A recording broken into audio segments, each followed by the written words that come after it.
Hello students, good morning. आज का जो हमारा टॉपिक था वो था basis of a vector space. कल हमने इस पे बेस्ड थ्योरम की थी, उससे नेक्स्ट रिजल्ट है if V is finitely generated vector space. क्या है? वी हमारे पास finitely generated vector space, then any two basis of V have the same number of elements.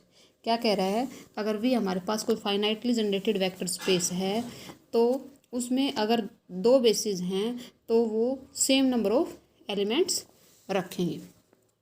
ठीक है, तो हमने लेट कर लिया। लेट एस और एस डैश हमारे पास क्या है? दो बेसिस हैं। उनमें एक में एस में तो V1 से लेके Vn तक वेक्टर हैं और एस डैश में क्या है? W1 से लेके Wm तक। कहने का मतलब क्या है? n इज इक्वल टू क्या दिखाना है? m। n is equal to m show करना है। तो हम फर्स्ट केस लेके चले। If n is not equal to m, अगर n not equal to m है तो हमने सपोज कर लिया n क्या होगा? या तो ग्रेटर देन m होगा या लेस देन m होगा। Now vi belongs to v और i is varying from 1 to n and s dash is basis of v। s एक बेसिस थी और s डैश भी क्या है? एक बेसिस है। तो s के जो एलिमेंट्स थे, वेक्टर थे, उनको s डैश के वेक्टर्स के लीनियर कॉम्बिनेशन में हम लिख सकते हैं। ये पीछे एक रिजल्ट था हमारे पास। तो v1 को हमने क्या लिख दिया? a11 w1 plus a12 w2 a1m wm। Similarly v2 को w1 से लेके wm तक। सिमिलरली vn को w1 से लेके wm तक लीनियर कॉम्बिनेशन में हमने लिख दिया। s के जितने भी एलिमेंट्स थे उनको एस डैश के एलिमेंट्स के लीनियर कॉम्बिनेशन में हमने लिख दिया। अब क्या किया? Consider a system of m equations in n unknown. ये क्या कह रहा है कि हमारे पास m इक्वेशंस हैं और n अननोन्स है। ऐसा एक सिस्टम हमने कंसीडर कर लिया। It means x1 x2 up to xn इनकी वैल्यू फाइंड आउट करनी है। ये हमारे पास क्या है? अननोन है और ये x1 से लेके xm तक जो हमारे पास क्या है? इक्वेशंस हैं। Since m is less than n, यही लेके चले थे n greater then n, it means m less than n। The above system of equation has non zero solution. ये कंसिडर किया था, इक्वेशंस थी हमारे पास, तो इनका जो सॉल्यूशन है वो हमने क्या कह दिया? Has a non zero solution. Solution है और वो ऐसा सॉल्यूशन है नॉन जीरो, और वो क्या ले लिया हमने? α1 α2 αn। इट मीन्स ये x1 से लेके xn तक की वैल्यू सॉल्यूशन है। It means x1 x2 n unknowns की क्या होंगी? वैल्यू। इट मीन्स ये जो वैल्यू आई है वो इक्वेशंस को क्या करेंगी? सेटिस्फाई करेंगी। x1 की जगह α1, x2 की जगह α2 αn, इस टाइप से हमने इसमें पुट कर दिया। ओके, फिर क्या किया? फर्स्ट रो को W1 से, सेकंड को W2 से, थर्ड को W3 से और लास्ट को किससे कर दिया? Wm से क्या कर दिया? मल्टीप्लाई कर दिया। ओके, मल्टीप्लाई कर दिया। फिर वर्टिकली ऐड करके क्या कर लिया? कॉमन कर लिया। तो यहाँ से हमारे पास α1 कॉमन आ गया था। क्या बच गया? a11 w1 plus a12 w2 up to a1m wm। Similarly n common ले लेंगे तो हमारे पास ये आ जाएगा, दिस इज इक्वल टू 0। अब फ्रॉम फर्स्ट से, फर्स्ट हमारे पास ये था, फर्स्ट में v1 की वैल्यू हमें पता है। ठीक है, तो हमने क्या कर दिया? ये जो है v1 की वैल्यू, इट मीन्स ये क्या हो गया? α1 v1, ये α2 की, it means α2 v2 up to αn vn is equal to 0।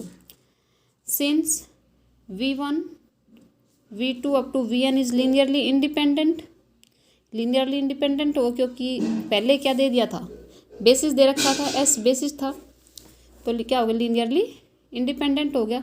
It means सभी स्केलर्स क्या होंगे? 0 होंगे, विच इज ए कॉन्ट्राडिक्शन, क्योंकि हम सॉल्यूशन क्या लेके चले थे? Non zero solution. It means n greater than equal to m नहीं हो सकता। ओके, सिमिलरली हम क्या लेके चलेंगे? m ग्रेटर देन n, वो भी सेटिस्फाई नहीं होगा। इसका मतलब क्या हो गया? m is equal to n। यही हमें प्रूव करना था। ओके, फिर आता है मैक्सिमल लीनियरली इंडिपेंडेंट सेट। तो पहले इसको डिफाइन करेंगे। Let S be a subset of a vector space V over F. S क्या हमारे पास सबसेट है of a vector space V over F. Then S is said to be maximal linearly independent subset of V if no superset of S. क्या कह रहा है, अगर ऐसा कोई सुपरसेट नहीं मिलेगा एस का other than S itself is linearly independent. तो हम इसको क्या कह देंगे, maximal linearly independent set. S से कोई भी सुपर सेट बड़ा सेट नहीं मिलेगा जो क्या होगा लीनियरली इंडिपेंडेंट, तो वो हमारे पास क्या हो जाएगा, मैक्सिमल लीनियरली इंडिपेंडेंट सेट। अब इस पे बेस थ्योरम है, if V F is finitely generated vector space. क्या है, if VF is finitely generated vector space then any maximal linearly independent subset of V is basis of V। तो इसको prove करने के लिए हमने क्या किया, लेट कर लिया, late S V1 V2 Vn be maximal linearly independent set in V। हमने क्या ले लिया, S को मैक्सिमल लीनियरली इंडिपेंडेंट ले लिया। V show that V is spanned by S। हम क्या शो कर देंगे, V is spanned by S since S is linearly independent set and S contained in V, therefore the set LS क्या है, linear combinations of S of all the linear combination of the elements of S also in lie in V। तो हम कह सकते हैं कि LS किस में कंटेन करेगा, V में। Further as S V1 V2 up to Vn is linearly independent, so for any V belongs to V is linearly dependent। भाई ये लीनियरली इंडिपेंडेंट था, इसमें एक वेक्टर और ऐड कर देंगे तो वो क्या हो जाएगा, लीनियरली डिपेंडेंट। देयर एग्जिस्ट, तो इनके कॉरस्पॉन्डिंग स्केलर भी मिलेंगे, अल्फा 1 अल्फा 2 अल्फा n और alpha not all 0 such that, तो लीनियर कॉम्बिनेशन क्या हो जाएगा, A1 या alpha 1 V1 plus alpha 2 V2 up to alpha n Vn plus alpha V is equal to 0। अब हमारे पास दो केस आएंगे, इफ A इज 0, अगर A 0 है तो A1 V1 plus A2 V2 up to AN Vn is equal to 0, but S is linearly independent, thus alpha 1 alpha 2 to to alpha n क्या है 0, which is contrary to the fact that not all 0, क्योंकि पहले क्या लेके चले थे, ये set जो था एक वेक्टर ऐड करते हैं हमारे पास क्या था, लीनियरली डिपेंडेंट था। इट मीन्स क्या आ गया, ये कॉन्ट्राडिक्शन हो गया।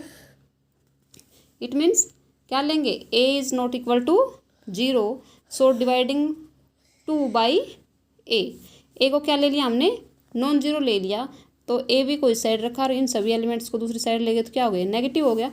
फिर क्या कर दिया, A से डिवाइड कर दिया, तो हमारे पास क्या आ गया, V is linear combination of the vector of S, so V belongs to LS। Thus for any V belongs to V, we have V belongs to LS। ये हमारे पास था ही V कंटेंड इन LS और LS contained in V, तो इन दोनों से क्या हो जाएगा, V is equal to LS। From first and third, first से इक्वेशन फर्स्ट से और इक्वेशन थर्ड से क्या आ गया, V is equal to LS हो गया। So S is linearly independent, hence S is basis of V। तो हम जो लेके चले थे कि एक वेक्टर ऐड करते ही वो लीनियरली डिपेंडेंट, तो क्या आ गया, वहाँ से कॉन्ट्राडिक्शन आ गया, ये हमारे पास क्या होगा, लीनियरली इंडिपेंडेंट। Thank you.